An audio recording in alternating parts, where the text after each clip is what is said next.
Assalamualaikum warahmatullahi wabarakatuh. Halo, perkenalkan saya Bunga Rosarina, NPM 21711092. Kali ini saya akan menjelaskan materi tentang dasar-dasar jurnalistik. Apa sih bedanya jurnalistik dan jurnalis? Jurnalistik merupakan suatu kegiatan mengolah, menyimpan, dan menyebarkan informasi tersebut. Sedangkan jurnalis ataupun wartawan adalah orang yang melakukan kegiatan tersebut. Lalu, jurnalis maupun wartawan memiliki beberapa julukan loh, seperti ahli berita, ratu dunia tanpa mahkota, kuli tinta, ahli berita, maupun juru warta. Selanjutnya, mengenal karakteristik media massa dalam komunikasi massa. Apa sih media massa itu?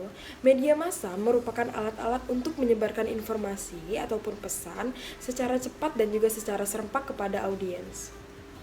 Lalu, komunikasi massa memiliki beberapa fungsi, seperti fungsi pengawasan, fungsi korelasi, fungsi transmisi sosial, dan juga fungsi hiburan. Selanjutnya, pemetaan media massa di Indonesia. Pada tahun 1998 sampai 2007, itu merupakan era keemasan media cetak. Di tahun 2007 sampai 2009, media cetak bertumbang. Lalu, pada tahun 2009 sampai 2015, media digital kembali berjaya. Pada tahun 2015 sampai 2017, sosial media menjadi alternatif unggulan. Di tahun 2017 sampai sekarang, konten agregator dan teknologi artificial intelligence. Lalu, bahasa jurnalistik. Bahasa jurnalistik biasa juga disebut dengan bahasa pers, yaitu salah satu ragam bahasa yang dikenal di bidang tulis-menulis. Lalu, bahasa jurnalistik harus menggunakan bahasa yang baku dan memperhatikan ejaan. Selanjutnya, bahasa jurnalistik juga merupakan bahasa yang dipergunakan oleh wartawan atau jurnalistik ketika menulis karya jurnalistiknya. Bahasa jurnalistik juga memiliki sifat seperti singkat, padat, lancar, menarik, lugas, jelas, dan sederhana. Selanjutnya, jenis-jenis berita. Yang pertama adalah straight news. Straight news merupakan berita yang disajikan secara cepat dan singkat. Yang kedua adalah feature news. Feature news merupakan jenis berita yang menggambarkan tentang sebuah tokoh atau suatu tempat. Yang ketiga adalah in-depth news. In-depth news merupakan jenis berita yang berisi tentang proses penyampaian suatu peristiwa secara mendalam dan berbentuk susunan yang menyeluruh.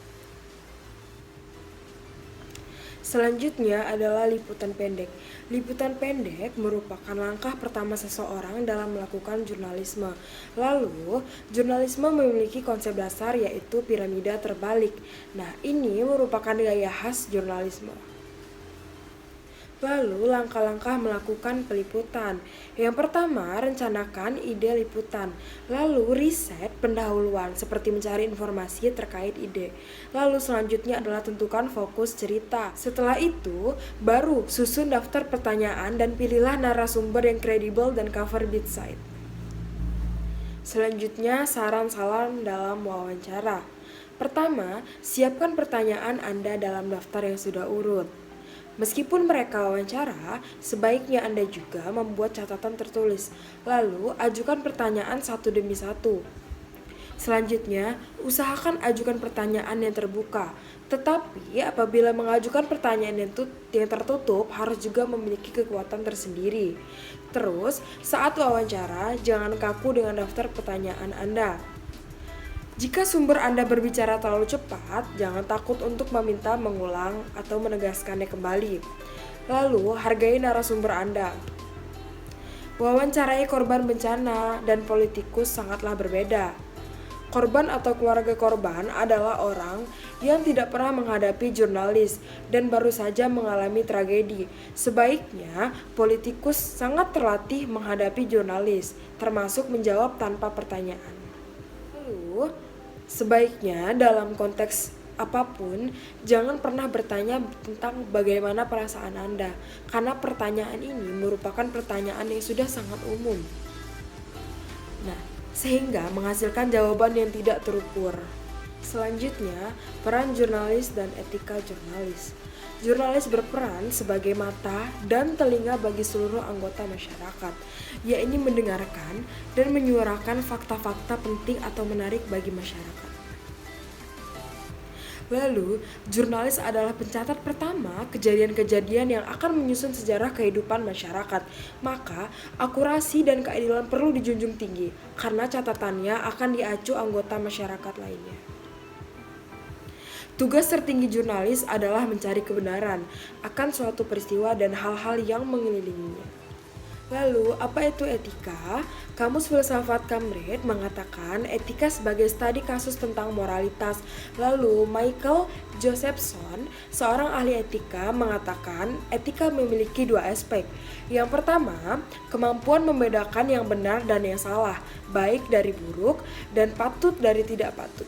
Aspek yang kedua, komitmen untuk melakukan hal-hal yang benar dan patut. Jadi, etika merupakan mensyaratkan tindakan.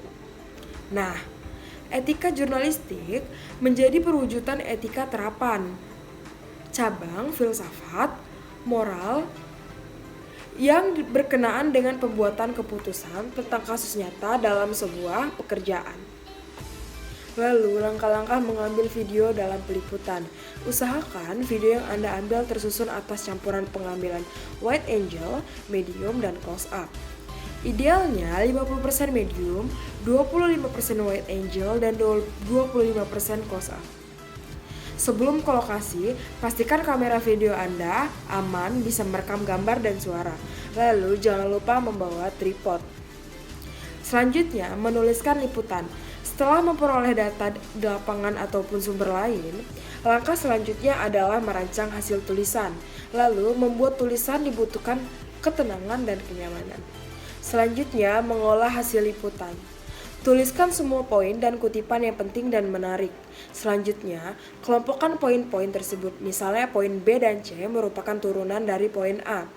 Lalu, pisahkan poin yang tidak memiliki hubungan langsung dengan fokus cerita. Ini nantinya bisa digunakan sebagai pendukung dan konteks.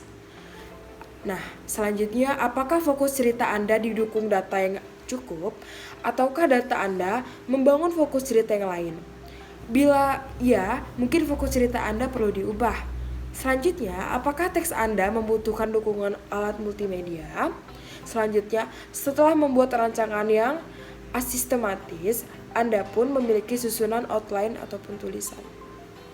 Sekian, mohon maaf apabila ada salah kata ataupun kata-kata yang kurang berkenan. Saya Bunga Rosarina, undur diri, terima kasih. Wassalamualaikum warahmatullahi wabarakatuh.